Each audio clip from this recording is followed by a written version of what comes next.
Hello and welcome to this episode of Unknown. Following on from the last video where we took a look at the origins of cryptozoology, I thought where better to start than home. That's right, as you'll have gauged by the title, we're beginning to explore the cryptids and folkloric creatures of the British Isles. There are 5 in particular to begin what will hopefully develop into a recurring series of videos on the channel. Some of these I have never come across before, and have learned so much. The aim is to try and impart some of that wisdom to you as well. So sit back as we go from the moors of southwestern England to the Shetlands, and even stop off in an underpass in Southend as we step into the unknown.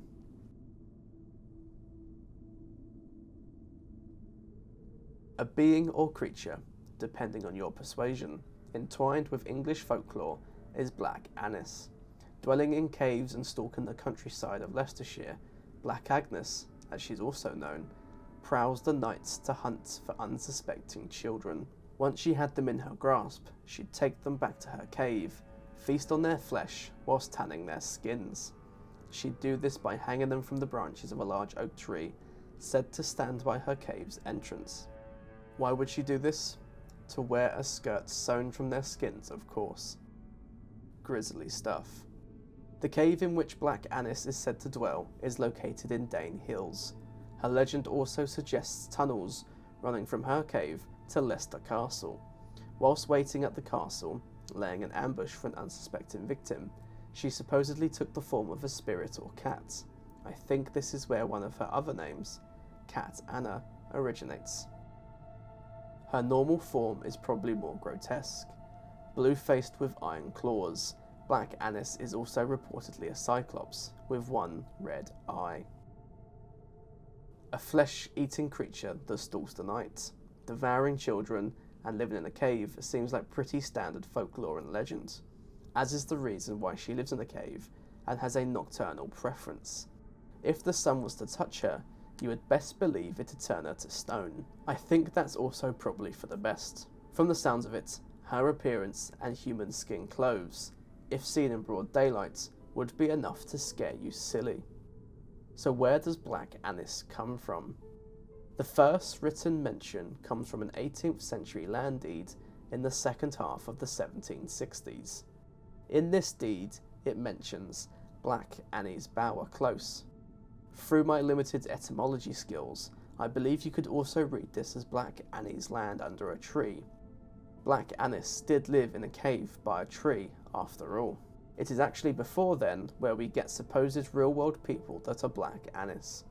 The main story is about a Dominican monk, Agnes Scott, who wore a black habit and ran a colony for the ill, most notably those unfortunate souls suffering from leprosy. When Agnes passed in 1455, her legacy of helping others seemed to take on a new, darker life. A local superstition seemed to pop up about parents warning their misbehaving children that Agnes would come and take them away. This is probably to do with the fact she ran the colony and healthy people would be terrified of going to such a place. I can very much see how Agnes, wearing a black habit remember, taking away naughty children grew in the telling and became a one-eyed hag that would eat flesh and wear the flayed skins of her victims. Other, older and darker origins for Black Annis could be of a goddess that was regularly sacrificed to, and our Annis is one such avatar for this generational memory.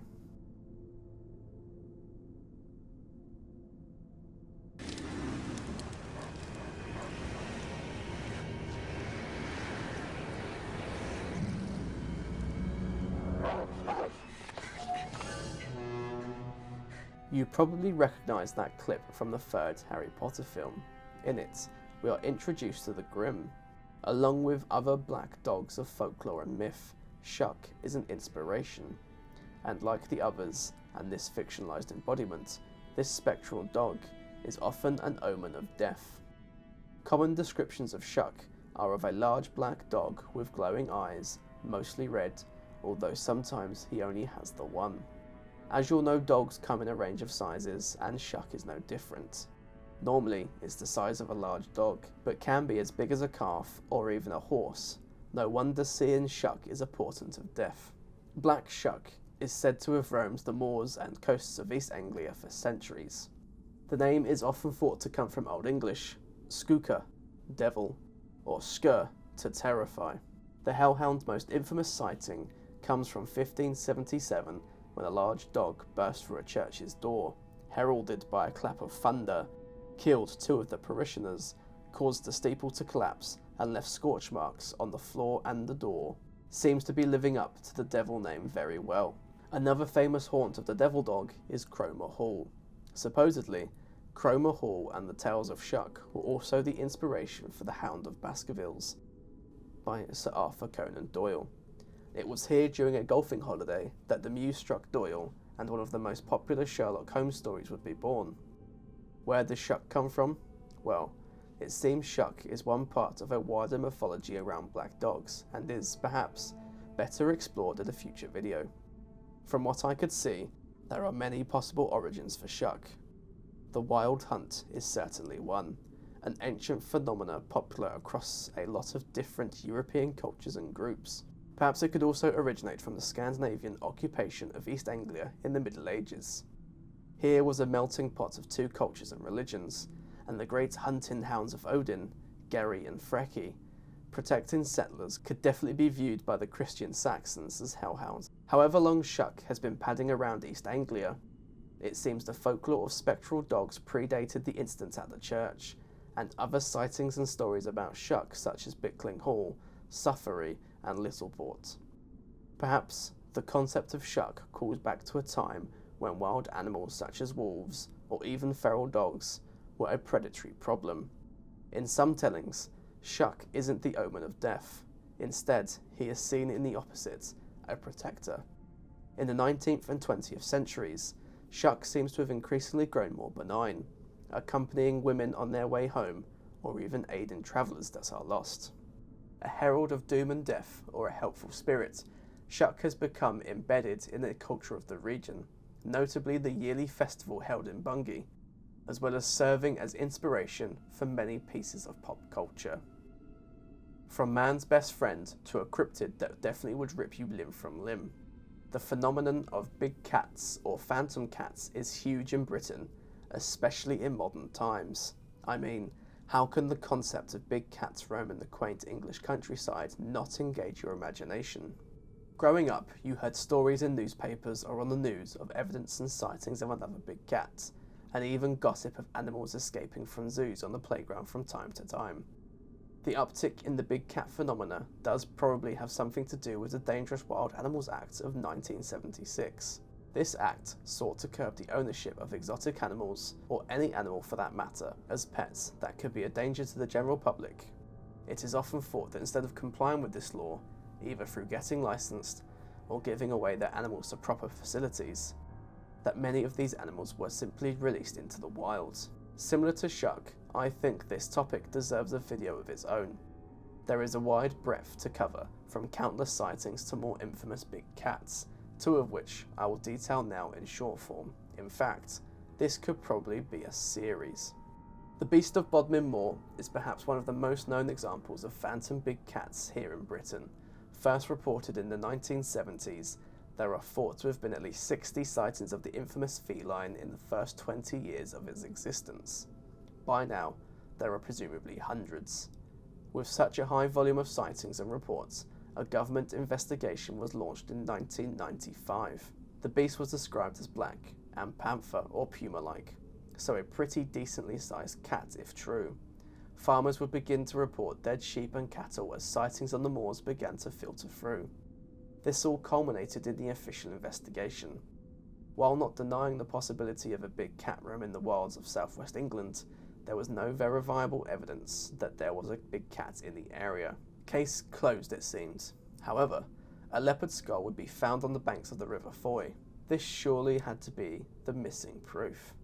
Unfortunately for believers, this skull was proven to have been discarded from a leopard skin rug by the Natural History Museum. Mary Chipperfield said she released 3 pumas following the closure of her zoo in the 70s.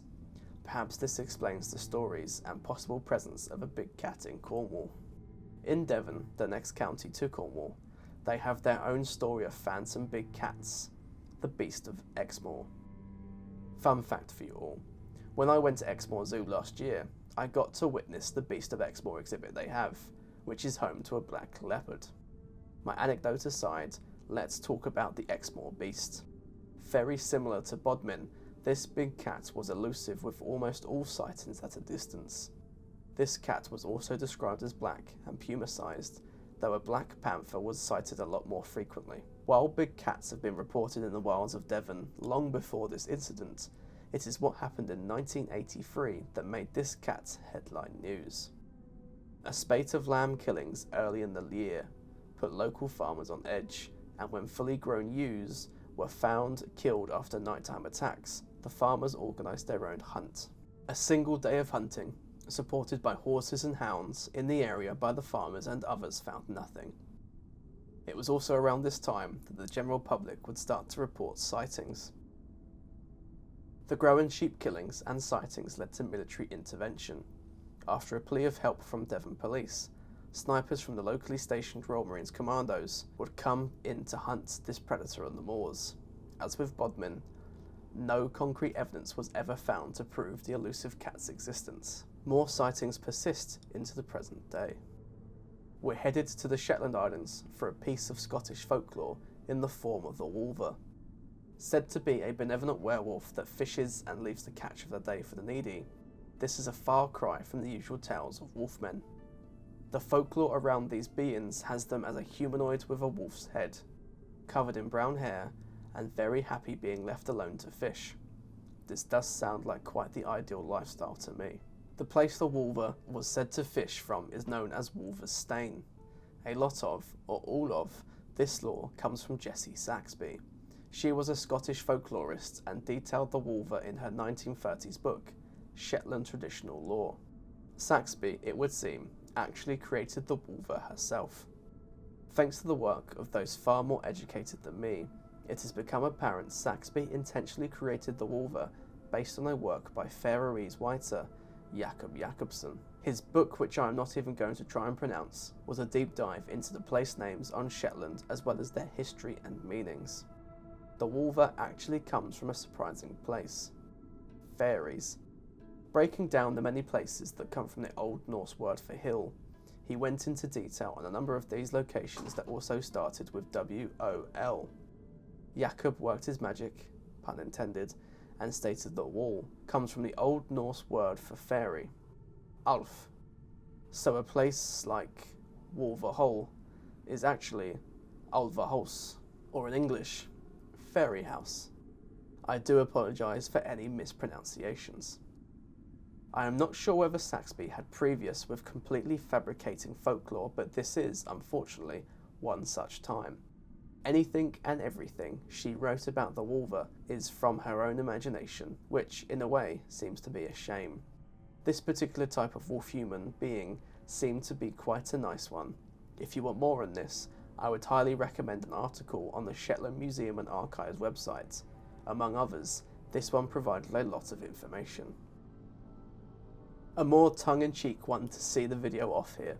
I did warn you to get the tinfoil out in the previous video. More urban legend, with very little evidence of this being real. I could only find things online about the Rat Man of Southend, but it does seem this has been covered quite extensively by local paranormal groups and writers. Maybe I can follow up on this cryptid with an interview or further research from one of these books. From what I can garner, there are two possible origins for this cryptid. Both seem incredibly unlikely and very much the plot of some schlocky horror film. I love it either way.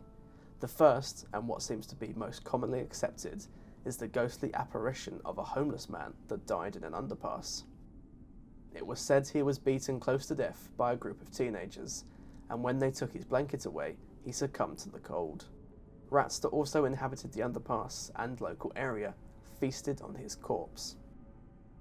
Unsurprisingly, with such a violent end, a ghostly apparition would be spotted in the underpass with squealing and squeaking and the sound of claws scraping the walls. The other, and I must admit I have only seen this via one source, puts forward the notion of a mutant creature, a real flesh and blood being. In this rendition, the mayor of Southend was known for extramarital affairs. Because of this, he would be cursed with a rat-like child that hungered for human flesh as it grew older, and it would be concealed away in a secret chamber in the underpass. There you have it, a brief introduction to a few cryptids and creatures of folklore that call the British Isles home. Of course, we will continue to explore this topic in future videos, delving into specific cryptids and tidbits, as well as more videos such as this one. Get your suggestions of what you would like covered in the comments below. If you enjoyed it, please show me how much by liking and subscribing. It genuinely helps the channel and content be seen by a bigger audience and more like-minded people. I hope to see you all again the next time we step into the unknown.